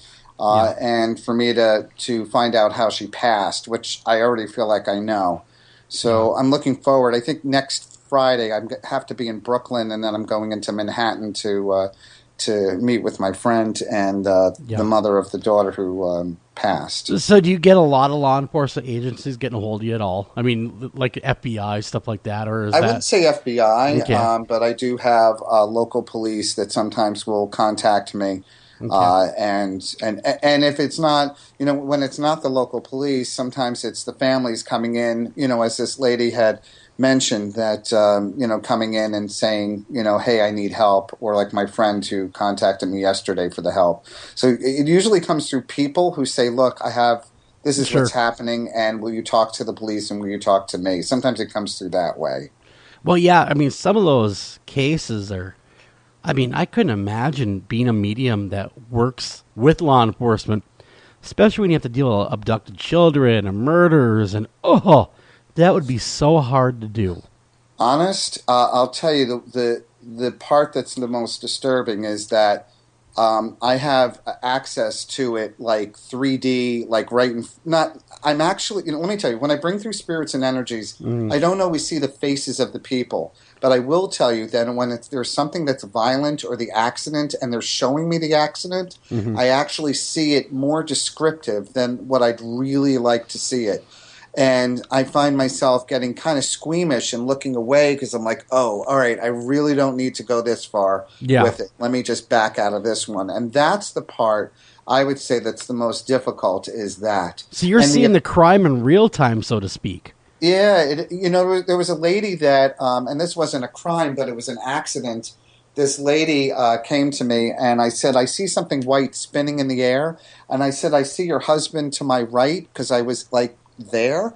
And I said, in the upper right, there's a red barn, and it's spinning in the air. And she goes, that's my son who died in a motorcycle accident, and his dirt bike was white, and he was spinning in the air and landed on the ground in front of the barn. And my husband was standing there watching it all happen. Oh, man. And when that happens, I can literally walk over to the accident and look at what it looks like, but I tend to stay away from it. Like, I don't really need to go a little bit further and see that, but it's very graphic. Yeah, I hear you there. I couldn't imagine, being on the path of a serial killer or something. Oh, that'd be horrible. Yeah, I don't know that I would take on something like, I don't know that I would take on something like that. I wouldn't. I don't, that kind of scares me a little. Yeah, I wouldn't take it on. Nope, I'm good. No, thank you. I'm good. Next. Yep. Yeah. Lost cat? Okay, I'm good. I'm good with that one. Your dog is under a park bench. Go get him. Go get him. That kind of stuff. Steve, man, what do you make of all this?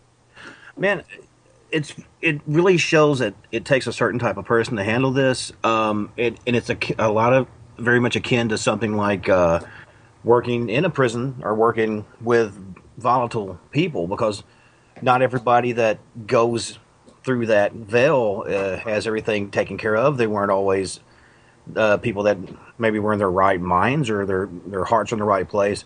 What I was wondering is like the reading you did there, as opposed to something that's maybe a little bit more benign, and how the energies come through, how you have to protect yourself against, that sort of energies sort of latching on. And have you had that sort of situation? Like, you've tried to do a reading, especially of something that's darker. How often have you had like latchers on, or situations like, maybe not anything really bad, but, little cups moving around, little things like that, to where you kind of know, oh, okay, I haven't been able to get this completely cleansed out. I need to really focus on making sure this is taken care of before I step off into another reading. Well, I'll tell you, when there's something that's, this is good. Everything is pretty much filtered for me, I'll say, by my guardian angels and guides. So when I get somebody where there's like evil or negative or dark that's behind it, it usually filters out. There's information, like, I'm not really pushed to go into the evil end of it. I kind of stay on the outskirt of it. And like in the last caller, what starts to happen is that the information coming through, I can feel it. I can feel some of the dark on the exterior of it, but everything pretty much goes white. Like, I can't pull some, because we're on air and it's not supposed to really come through. Yeah. So everything kind of just vanillas out a little bit, where I'm not pulling through the exact information for a reason. Whereas when I'm one-on-one with somebody, then now we're making full contact because I'm to bring through the information for that person. So Gotcha. whatever's meant to come through does. And I know John Edward always said that, but it's the truth. Whatever's meant to come through does. Yeah. The only thing that ever happened to me that was, I would say that in the recent year that was scary to me was I was in a hotel in New York State reading a bunch of people up there, and I was sleeping.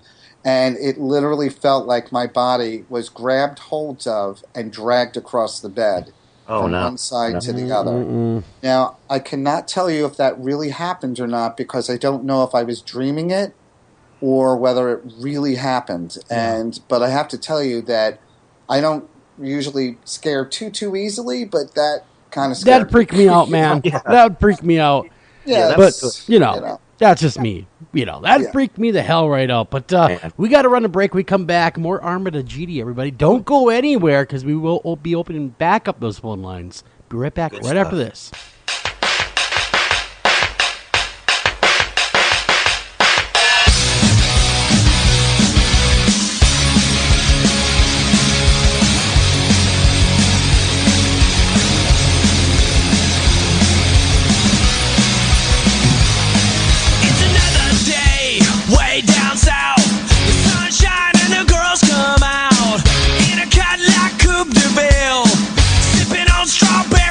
Hi, Tom Bodette.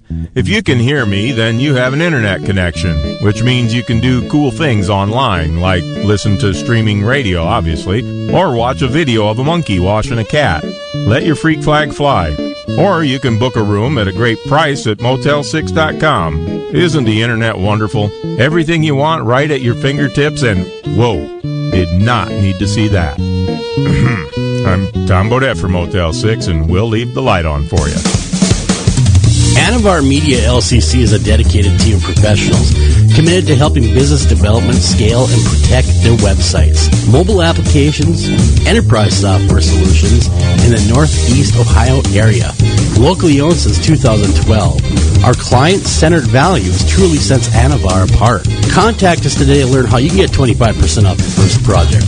Call them at 234-380-4852. Again, that's 234-380-4852, or visit them at www.anavar.com. Again, that's www.anavar.com. Ranger Station, Ranger speaking. Yeah, hi. I'd like to report a bear sighting. Location. My backyard. Oh, your backyard. Try telling a bear that. I did, and this bear talked back. Talking bear, that's rich. No, wait, it was Smokey Bear. Smokey? Why didn't you say so? I did say so. Continue. I was burning yard waste. No, boy. He told me to burn legally and responsibly, and to remember that if it's too hot to touch, it's too hot to leave. And as always, he's right. 9 out of 10 wildfires are caused by humans. That means 9 out of 10 wildfires can be prevented. Yeah, I know that now. Thanks to me. Actually, thanks to Smokey. As usual, the talking bear gets all the credit.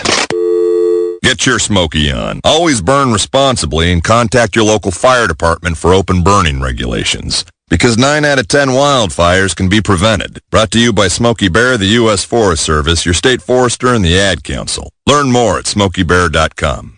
Only you can prevent wildfires. Do you have a question for our guest tonight? Don't feel like calling the show?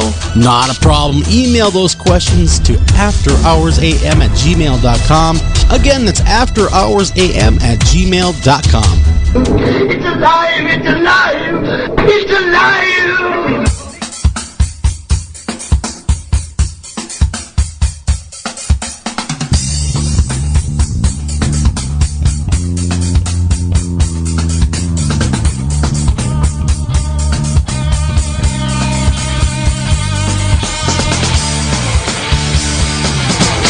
And welcome back to After Hours AM, everybody. I'm your host, Joel Sturgis, right along with me.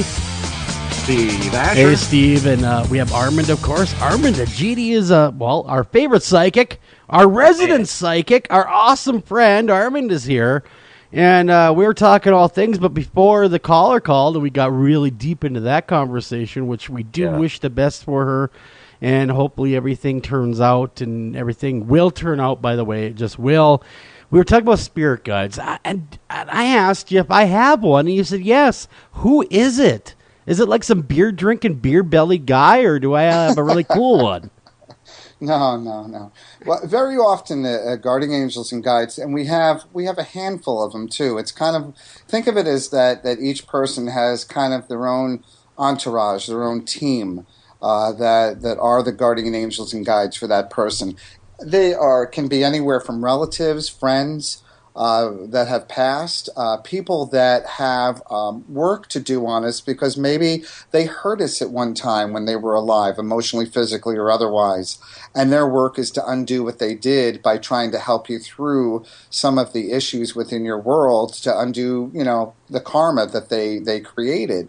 Other times there are energies that, we may not know, but they're assigned to us for various reasons because they are good at certain things and helping, energies through certain tasks and goals. So it's usually like kind of a buffet table of energies that are behind us. Well, I would imagine mine was the kind of guy that'd say, "Hold my beer, watch this."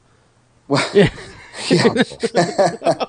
No, I sure hope not. But I'm not sure that. It's like a Polaner fruit jelly commercial where they go, "Will you please pass the jelly?" It's like, and they're like, "Oh," like that. So, yeah, for those who remember that commercial, but that's probably not what's happening. Yeah. Well, we were talking off the air. It kind of took me by surprise last week, and you'd mentioned my health, right. And so I did go in. I did get checked. I have high blood pressure, and that was caught. And the only reason why I went in, to be honest, is because you said something. I said, well, maybe I should humor Armand. I had to go in and get a physical anyway. And I just thought, well, maybe I'll go in a little bit early, talk to the doctor, and do a workup on me. And lo and behold, I do suffer from high blood pressure. Now, did they also talk about the triglycerides being high and also talk about you being kind of borderline on the diabetes end with your numbers being like at 101 or 99? Or that particular day I was perfect on all that stuff. They're showing me, too, that I don't know if diabetes runs in your family in Not so much. Okay. Not general. Type 2, when you get older, of course, runs in it, but that's lifestyle stuff. So, that's more lifestyle than it is anything else, type 2. But that's what I've been told anyway. But, right. It is present in my family. But, yeah, I just want to give you a nod. Yeah, there was something definitely going on, and I'm glad I was able to catch it. I'm glad you did, too. Yeah, because, it's no fun dying young. No, you don't want to do that. No, and I wouldn't even leave a good corpse. It'd be horrible. He looks so good, Yeah, I haven't heard that in many years, Armand. He looks so good. Normally it's like, oh, you're that radio guy? Oh, yeah. I thought he'd be better looking. No, sorry. See, that's what I'm afraid of. I don't want it to be like, what? Oh, no, he died. He's like, oh, yeah, well. He wasn't dead already? I thought he died 2 years ago. God, really? He's made it this long? Sheesh. Have you guys ever done that, though? Or you ever hear like a star, they're talking about a star, and you say to yourself, I swear to God, they died 3 or 4 years ago? Well, that happened with, what's his name, with Abe Vigoda. And they had him on the Today Show, and everyone was like, we thought you died. We thought you were dead. Where have you been? Mediums are channeling them and everything else. No, I'm here. I'm here. I didn't go anywhere. I didn't die, I swear. Because every other week it seems like there's one of those, fake Doogie Howser dies or whatever, those just to get you to click, and they go, ha, gotcha. But, sometimes they swear to God you get in time warps. And you think to yourself, my God, I think that person's dead, and indeed they're not. Don't they call that the Mandela effect or something? I think so, yeah. I do believe so. I think so, man. It's the Mandela effect. You're right. Is that a crossover, Armand? Is that something from, do you believe in the whole multi-universe and the multi-timelines and all this stuff? Is that a bleed over from another alternate Earth or alternate time where maybe that person did die, or is that just the way people's minds process information? I think, not to do it in the middle, but I think anything and everything is possible. As far as multi-universe and all of that, I do believe in that because I think that, divine, spirit and on the other side has a lot more of a spectrum that we could ever imagine. And I think very much so that time is irrelevant. that we can go back and forward and also live other lifetimes at the same time as we're living this one. Like being omnipresent in the sense of being able to be here, there, and everywhere. You know, is that where the feeling of deja vu comes from? You know, that I'm not sure. You know, some people look at it and believe that, you know, it's because of you know, that what you were just mentioning with multidimensional and so forth and so on. I honestly am not sure that, to be quite frank with you. Because we've all had it. I mean, I've had it feels so real. Yeah, I know, right? And it's like, wait a minute, I've been here before. Yeah, like I know the next sentence that's going to happen. Yeah. It's kind of like Groundhog's Day. It is. You know, it is. It's it a feels really, like that. really an odd feeling. You know, but the thing of it is you're right though. I believe that there are different dimensions, and we're all kind of omnipresent, and you know, and really when we pass away though, and we go to the other side, or do we kind of see the whole big picture then of all the dimensions? Like, oh wow, I didn't realize this many dimensions. Yeah, very were out much there. so. Think of your computer. You know, you have a CPU, a central processing unit. And, you know, with Windows, you know how, like, there's a whole bunch of windows that are open, and the computer in and of itself is actually live with each of those windows or each of those programs that are kind of running in the background. Sure. But yet you're working on the screen that's in front of you, but the brain of the computer is working on that has all those other programs live and kind of updating them and working. So if a computer can do that, so can an energy or a soul do that, where we can be working on this lifetime and doing what we're doing here, and in the background of it, we can be working on so many other things, and it all gets stored in the brain of that computer. It's all for the benefit of the computer itself. See what I mean? Very, very interesting. That makes a lot of sense to me. Mm-hmm. It really does. The way you put it right there is you know, even though we're not looking at these other tabs that are open, these other windows, it doesn't mean that they're not there, and it doesn't mean that the computer isn't working on those. We're just not interfacing with those at the moment. Exactly. But then, of course, when we do cross the other side, we have an opportunity probably to interface with all of it. Absolutely. And all at the same time. It's sort of... it's like being human 100 million times ahead. It's like there is such acuity and such accuracy and such sight into things. What I say to a lot of people, and it's true, is that when somebody passes, the energy that's on the other side is able to feel, hear, see, and know what that energy still on Earth is feeling and doing and saying and thinking, and they can feel those emotions of the loved one that they've left behind here on this earthly plane. And they're very much plugged into what's happening with that person, more than we can ever imagine. Wow. So, I mean, you're able to take their burden on, so to speak, of their hurt, of their feelings. Of their feelings, their hurt, their decisions, their choices. And that's where they start to then become that guide, if you will, because there's certain influences that they can give us in order to nudge us forward a little bit. Look at all the people that have the sign of a bird, or, you know, me, a yellow Volkswagen bug, or their signs. That's the other side saying, you know what, we're here. Yeah. Or people seeing 333, 222, 111. That's the other side going, you know what, you're not alone. We're here. Yeah, I've been looking for my sign. The only one I find is a done sign. I don't have a sign like what you're referring to, but here's your sign. And I better not become someone's spirit guide, because they're so screwed if I do. Oh my God, I will be taking them off the rails. They will. Can see it. You'll be sitting here. They'll be moving the planchette and all that, and it's like I'll be messing with them. D-U-L, my finger. This guy just told me to pull his finger. Who is this guy? Who is this guy? Imagine Mother Mary turning to God going, did you really let Joel in? Really? Did you have to? Did you have to let a radio host in? I'll just let him in. He'll be fine. You let Paul Harvey in, and we saw how that worked out. He just asked me to pull his finger. Yeah, exactly. It's chilly night in heaven, everybody, and guess who's getting his finger pulled? For some reason, let me ask you this. Yes. You know, I know you have connections across, you know, the ether. I've always, for some reason, I always envisioned God, or whatever the higher power is, the all-knowing, is either like a longer beard George Carlin who just gives it to you straight, or almost sort of a kind of adulting granddad, but with like Jackie Mason's voice. It's whatever it is for the person, but here's the other piece, that we are on, this earthly plane so plugged into looking at something and saying this is what represents, God, or this is what represents a female or a male, or we have this coding in our head, this idea of what God looks like. And by all means, when we have that vision of what we think that energy for us, who we choose to call God or whoever our God is for us, then that is what you'll see. But in all reality, a higher power, a higher energy, the other side, is really just energy. Mm-hmm. It doesn't have physical form.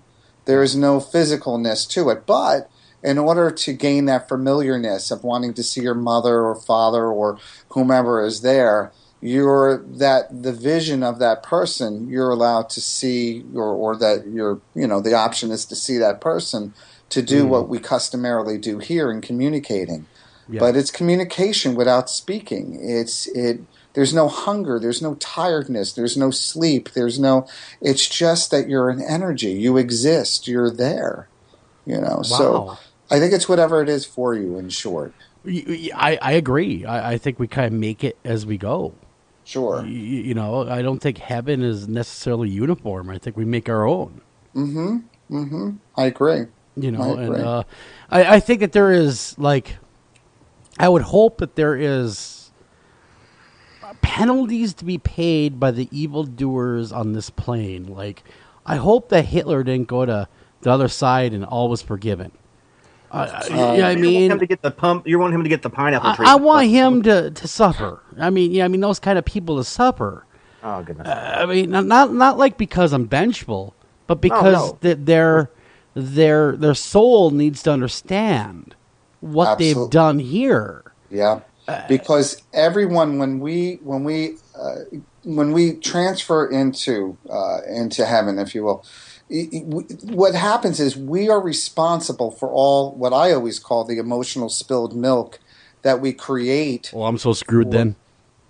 I'm sorry? I'm so screwed. You are. You better get a bounty. But we're responsible for the cleanup of that. So if somebody killed somebody, God forbid, in a drunk driving accident, they are responsible, for those individuals that they killed. Yeah. And they're responsible for cleaning up and mopping up the mess behind it. So you bring up a Hitler.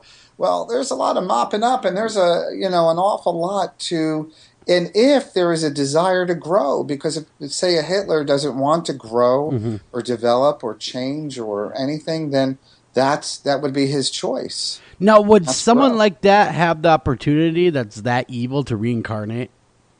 No, they would not. There wouldn't be. I wouldn't believe. I mean, from what I know and what I've received in the past, they're not ready yet for that. It's almost like somebody jumping into high school and they haven't gotten out of nursery school yet.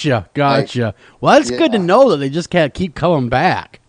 We can, but only, it's something that, not that there's a triple document and you have to sign here and do this and do that, but every new life, when a person, goes down into the next lifetime, it's planned out. There's a purpose, there's we take a look at everything that's going to encompass, who we're going to be with, so it's not as if an energy can just jump back into an infant's body and saying, okay, I'm on again. It's really about a planning. Well, okay, when you're getting ready to come to this world and you're on the other side and you're getting ready to be born, do they sit you down, so to speak, what have you, and they say, this is how you're going to live, this is how you're going to die.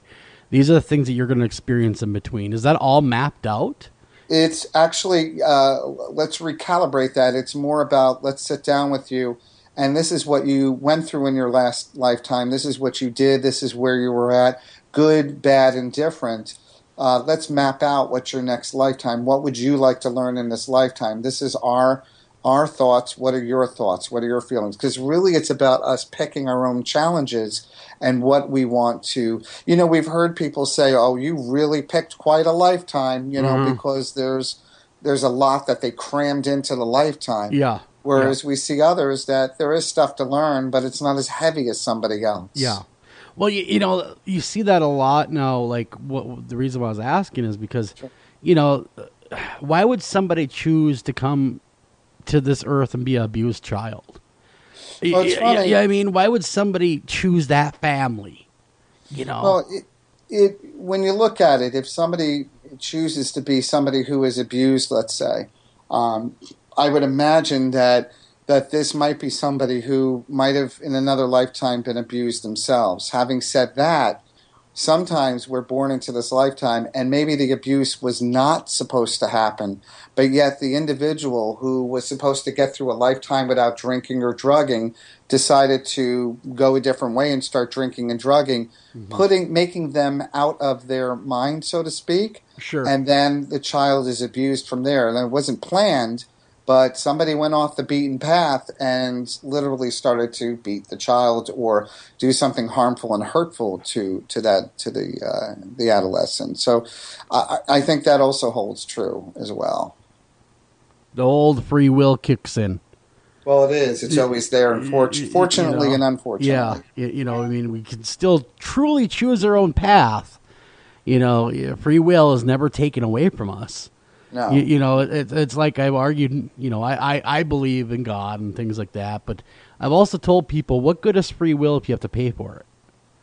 Right. Like if someone missteps and they do something wrong, or if they, or what have you, and they say, well, you're going to pay when you go to heaven, or you're going to go to hell, and I tell them, well, what good is free will if you have to pay for it later? It's not truly free will. Right. Because, but we pay for it here. Like 1 year ago, around actually on Black Friday, 1 year ago, my son and I were involved in a very bad auto accident. Oh, I'm sorry to hear that. Yeah, totally not my fault at all. And it was this driver's decision and choice to pull directly out in front of me while I was doing 45. Oh. 45 miles an hour in that range. Oof. And it was bad. It was very bad. Yeah. So, thank God you're still here, because that could have ended really, really horribly. Well, we almost flipped the van, and we both got concussions, even though our heads never hit anything. That's how quickly we stopped. How's your son doing, by the way? I don't mean to... Oh, he's okay. Okay, good. In the beginning, and me too, we were getting a lot of headaches, dizziness, focusing issues. I mean, it was really quite difficult, and then even you hear it in my voice, because that was one of the first times in my life, with my son, that I felt that I couldn't, in that moment, like take care of him right after the accident, because it was like I got hit with a fly swatter and I was stunned and just couldn't think, and it was a pretty bad. I'll tell you this. Wait till you hear this. So I get him out of the vehicle, and at the time, my spouse was working at a store right where the accident happened. And I told my son, I said, go to the store. Go there and just go in there and say, I'm here. Yeah. I'm going to give a phone call. And he said, Dad, he said, when I got to the end of the lane, he said, a lady took my hand, led me to the front of the store. He said, I turned around and she disappeared.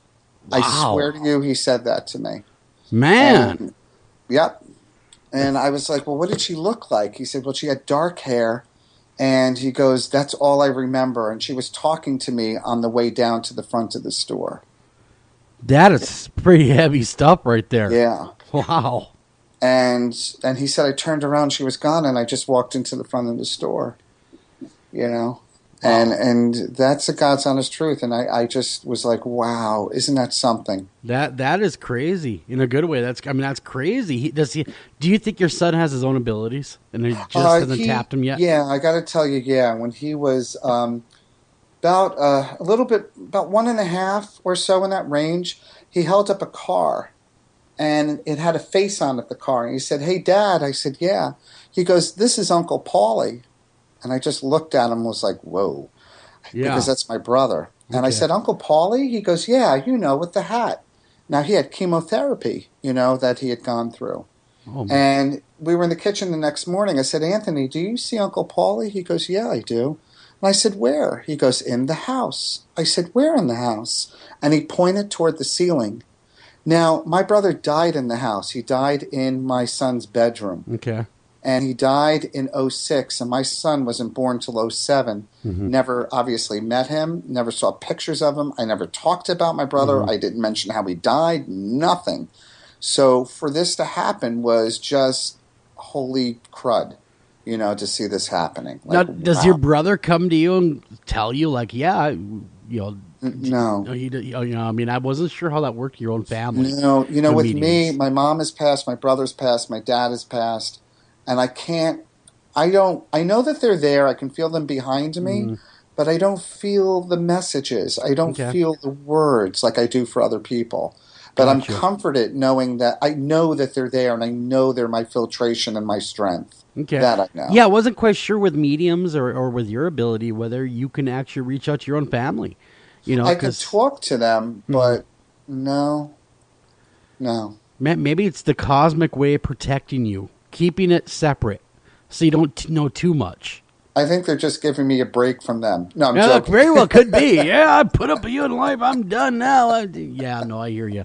No, I totally get that one. I'm joking. But, I think that children, though, a lot of children seem to have psychic ability, for lack of a better term, and until they're told they're not supposed to. Right, shut it off. Yeah, there's a lot of little kids that just... they just speak so honestly what they've seen, and then they'll talk about seeing this person's been dead for 15 years. Like it's no big deal. It's funny you say that because yesterday there was a mom in one of my groups that I run, and we were talking about this. She goes, yeah, my son, he has an energy that's in the house that wants to play with him. He's 5 years old.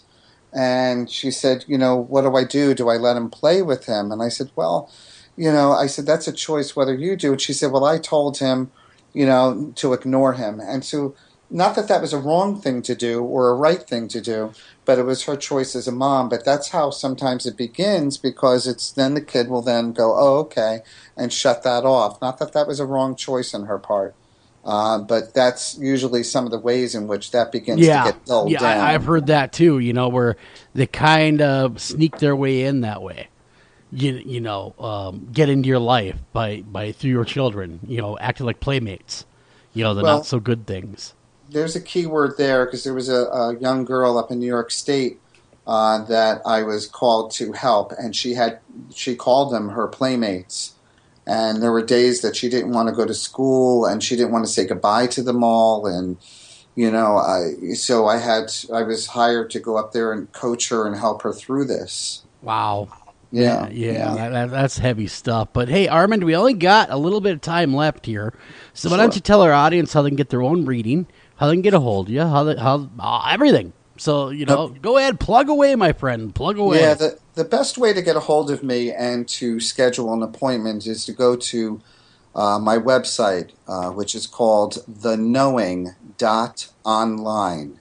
When you go there, if you want to request a reading, just go to the Request Armand tab, and then on there is a whole list of all of the services I provide one-on-one. Now, when you click on one-on-one reading, and you click on that, you go into that, and you can pick in-office, out-of-office, Skype, FaceTime, whatever choice you want, and you can still schedule that.